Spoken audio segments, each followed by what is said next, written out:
کیوں سر راشدہ سیال اب تک سے سر میں یہ جاننا چاہوں گی کہ بہاول نگر میں گزشتہ ماہ ایک انسیڈنٹ ہوا جس میں پولیس کے کچھ انڈیویجولز تھے اور آرمی سے انڈیویجولز تھے جن کے درمیان ایک کلیش ہوا.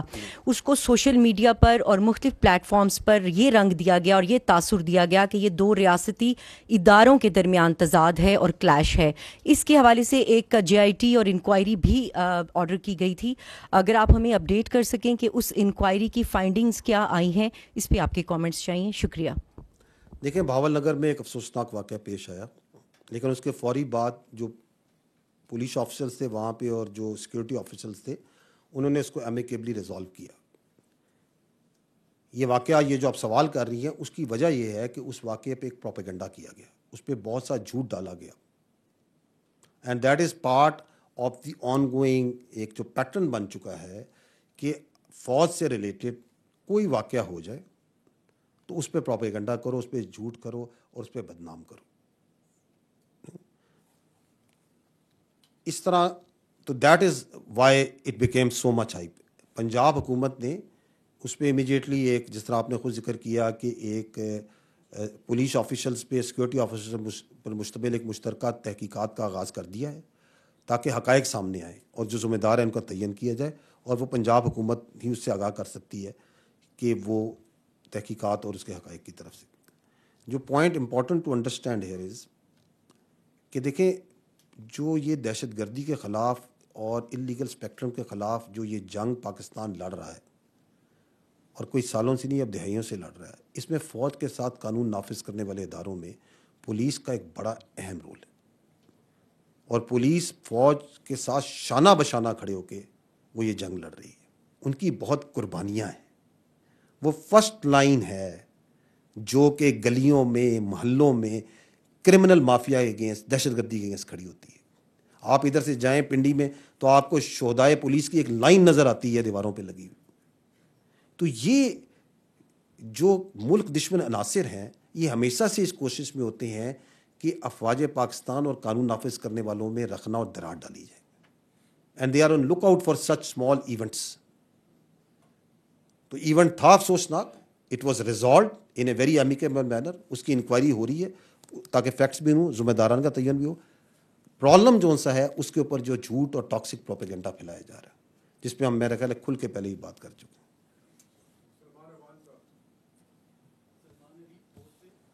ہیں. میرا آپ سے سوال ہے کہ گزشتہ 1.5 سال سے، خاص طور پہ جب سے طالبان افغانستان میں آئے ہیں، ہم نے دیکھا کہ پاکستان میں ٹیررزم بہت زیادہ بڑھا ہے. خاص طور پر آپ نے ذکر کیا بشام کے حملے کا، کہ وہاں پر جو حملہ آور تھا وہ بھی افغانی تھا، جو گاڑی آئی وہ بھی افغانی تھی. تو یہ جو ہمارا بارڈر مینجمنٹ کا سسٹم ہے، جس میں ہم نے بہت لمبی چوڑی فینسنگ کی ہے، ہم نے فورٹس بنائے ہیں، ہم نے پوسٹ بنائی ہیں، تو اور آپ بتا رہے ہیں کہ جو بارڈر کراسنگ کا سسٹم ہے اس کو بھی ریگولرائز کیا گیا ہے. تو یہ سارا سسٹم جو ہے کیا کام نہیں کر رہا؟ اس میں فلاز ہیں یا ہمارا سسٹم جو ہے کچھ ابھی اس کو مزید اپ گریڈ ہونا ہے؟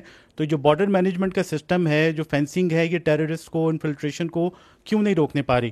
اور دوسرا آپ نے بات کی تھی 9 مئی کے کانٹیکس کے اندر کہ جو ایک مخصوص سیاسی ٹولہ ہے اس کو شے ملتی گئی، پارلیمنٹ پہ حملہ ہوا، سپریم کورٹ پہ حملہ ہوا، PTV پہ حملہ ہوا، اور پھر ہوتے ہوتے 9 مئی ہو گیا.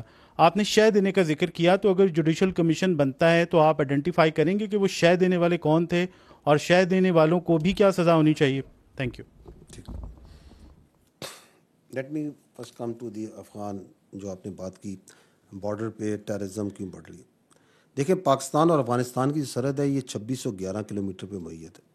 یہ بڑی ایک دشوار گزار ٹیرین ہے، اور ملٹیپل بالاند و بالا پہاڑ بھی ہیں، نالے بھی ہیں، گارجز بھی ہیں، اس کے اندر میدان بھی ہیں. اور اس کے اوپر حکومت پاکستان نے، افواج پاکستان نے بڑی یہ قابل ستائش ہے کہ اپنے وسائل سے اس کے اوپر باڑ لگائی، اور اس پہ ابھی ایک جو قلعے جو میں نے آپ کو اپڈیٹ دیا وہ بھی مناسب فاصلوں پہ موجود ہیں.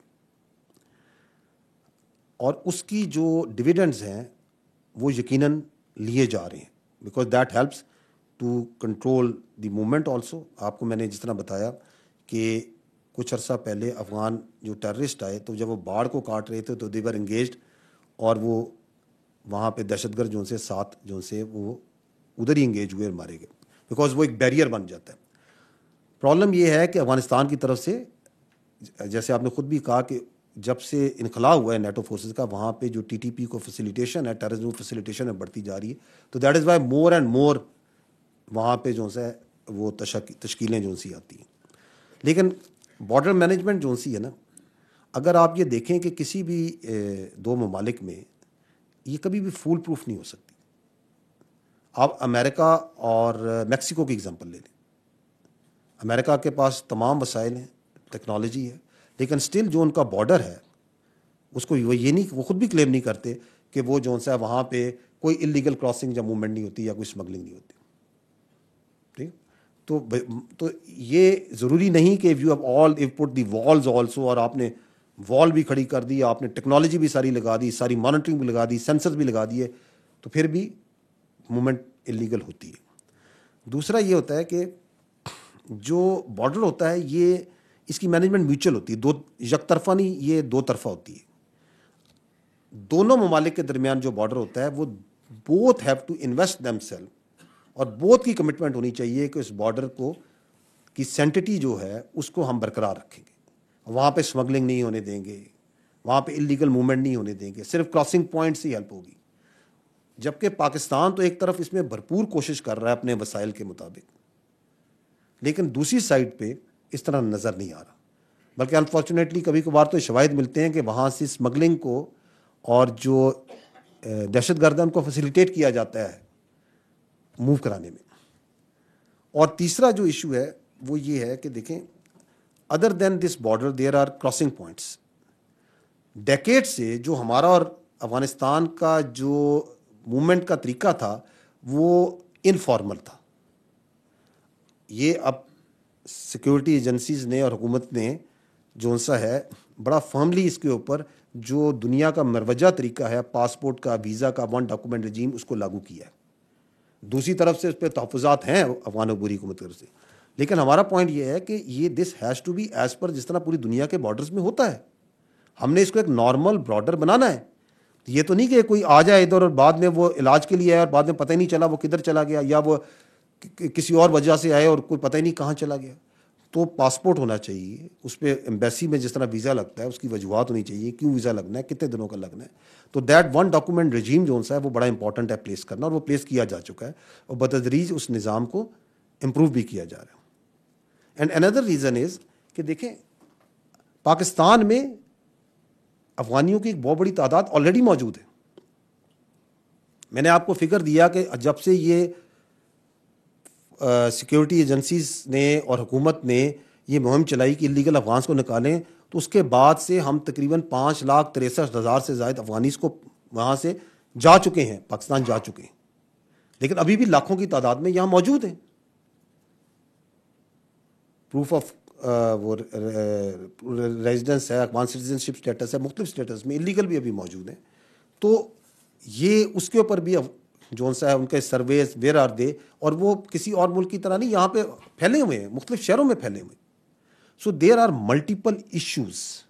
اٹس ناٹ سو سمپل کہ جی آپ نے ایک باڑ لگا دی تو ابھی جو سی ہے کراس بارڈر موومنٹ رک جانی چاہیے, اور کیوں آ رہی ہے. باڑ بالکل اپنے بڑے فائدے دے رہی ہے, اور اس کی وجہ سے آپ کی یہ جو کراس بارڈر موومنٹ ہے بڑی چیک ہوتی ہے, بڑی ریگولیٹ ہوتی ہے, اور اس سے ہماری انگیجمنٹ ان کے ساتھ بہت اچھی, جو دہشت گرد جو انلیگل آتے ہیں. اور اسمگلنگ کے اندر بھی آپ دیکھیں اسی باڑ کی وجہ سے ہی تو ہے کہ آپ دیکھیں کتنی اسمگلنگ کے اوپر جب اینٹی اسمگلنگ ڈرائیو ہوئی تو کتنی زیادہ اس میں وہ کامیابی بھی ملی ہے لا انفورسمنٹ ایجنسیز کو قانون نافذ کرنے والوں. ٹھیک, تو آپ کا دوسرا سوال جو سا تھا کہ جوڈیشل کمیشن بنتا ہے, تو یہ مفروضوں پہ سوال ہے. جوڈیشل کمیشن بنتا ہے, اس کے ٹی او آرز کیا ہوتے ہیں, کیا مینڈیٹ بنتا ہے. میں نے تو آپ سے عرض کی کہ ہم یہ چاہتے ہیں کہ اگر پہلی بات تو یہ ہے کہ یہ چیز تو جو 9 مئی کا ہوا وہ تو روز روشن کی طرح آیا ہے. کیسے ہوا, کیسے کروایا گیا, اس دن کیا ہوا. آپ کو میں نے یہ بھی کہا کہ جو باقی ممالک میں اس طرح کے واقعات ہوتے ہیں تو ان کو اس طرح لمبا نہیں کھیلا جاتا, وہاں پہ کمیشن یا بحث مباحثے نہیں پڑ جاتے. آپ کے سامنے ہے, ملزمان ہے, جو آپ کا ایگزسٹنگ کرمنل سسٹم ہے اور جو آپ کا ایگزسٹنگ جو پروسیکیوشن سسٹم ہے اس میں ان کو پروسیکیوٹ کریں, آئین اور قانون کے مطابق سزائیں دیں اور آگے بڑھیں.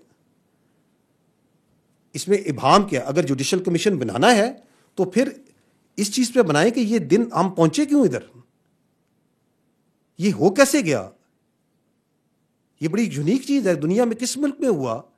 وہاں تو میں نے بتایا کہ چھوٹا سا کوئی واقعہ ہو جاتا ہے, کوئی املاک کو نقصان پہنچاتے ہیں, بلوائی کرتے ہیں, وہ جن ملکوں کی ہم مثالیں دیتے ہیں جہاں سے ہم اپنا قانون لیتے ہیں اور جن ملکوں کو ہم ترقی یافتہ سمجھتے ہیں وہاں تو بڑی سختی سے آتے ہیں. یہاں کیسے ہو گیا کہ جی آپ نے اپنے بانی کے گھر کو ہی جلا ڈالا, آپ اپنے ہی شہیدوں کے مجسموں کو ہی جلا ڈالا, ان کو ہی آپ ڈنڈے مار رہے ہیں, آپ جی ایچ کیو پہ اپنے اٹیک کر رہے ہیں, آپ اپنے فوجیوں پہ ہی پتھر مار رہے ہیں. اس کے پیچھے ایک پوری ایک کہانی ہے, اور وہ جو پوری کہانی ہے کیونکہ اس کو شے دی گئی, اس کو چیک نہیں کیا گیا, اس کو ٹائم پہ روکا نہیں گیا, اور اب اس پہ جو جھوٹ بولا جا رہا ہے اس واقعے کو جو سب کے سامنے ہوا اس کے اوپر ابھی مزید کہ جوڈیشل کمیشن بنا دیں, اس پہ بحث کر لیتے ہیں کون تھا, کیا تھا, کیسے تھا, کس نے کرایا.